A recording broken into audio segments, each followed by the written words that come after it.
Indian premier ലീഗിൽ നിന്ന് Punjab Kings Sunrisers Hyderabad പോരാട്ടം. രാത്രി 7:30 മൊഹാലിയിലാണ് മത്സരം. 3-ാം ജയം ലക്ഷ്യമിട്ടാണ് ഇരു ടീമും ഇറങ്ങുന്നത്. സീസണിലെ 5-ാം മത്സരം കളിക്കാനിറങ്ങുമ്പോൾ 2 ജയവുമായി ഇരു ടീമുകളും ഒപ്പത്തിനൊപ്പമാണ്. ബാറ്റിംഗിലും ബൌളിംഗിലും ഒരുപോലെ മികവ് പുലർത്തുന്ന താരങ്ങളാണ് ഹൈദരാബാദിന്റെ കരുത്ത്. Heinrich Klaasen, Mayank Agarwal, Abhishek Sharma, Travis head എന്നിവരാണ് ബാറ്റിംഗിൽ പ്രതീക്ഷ. മധ്യനിരയിൽ സ്കോർ ഉയർത്താൻ ഏഡൻ മാർക്രം, നായകൻ പാറ്റ് കമ്മിൻസ് നയിക്കുന്ന ബൌളിംഗ് നിരയിൽ ടി നടരാജൻ, ഭുവനേശ്വർ കുമാർ, മായങ്ക് മാർക്കണ്ഡെ എന്നിവർ പഞ്ചാബിന് വെല്ലുവിളി ഉയർത്തും. ശിഖർ ധവാൻ നയിക്കുന്ന പഞ്ചാബ് നിരയിൽ ധവാനൊപ്പം ലിവിങ്സ്റ്റൺ, പ്രഭ്സിമ്രാൻ സിംഗ്, ജിതേഷ് ശർമ്മ തുടങ്ങിയവരാണ് ടീമിന്റെ കരുത്ത്. മധ്യനിരയിൽ സാം കരണും ജോണി ബെയർസ്റ്റോയും സ്കോർ ഉയർത്താൻ സഹായിക്കും. ബൌളിംഗിൽ അർഷദീപ് സിംഗ് തന്നെയാണ് നെടുന്തൂൺ. സാം കരണും കാഗിസോ റബദയും ചേരുമ്പോൾ ടീം ശക്തം. സ്വന്തം തട്ടകത്തിലിറങ്ങുമ്പോൾ പഞ്ചാബിന് തന്നെയാണ് മുൻതൂക്കം.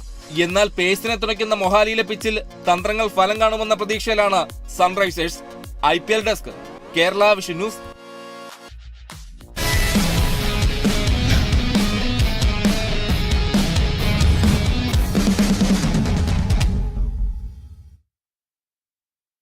ഇനി വാർത്തകളുമായി ശ്രുതി പ്രകാശ്.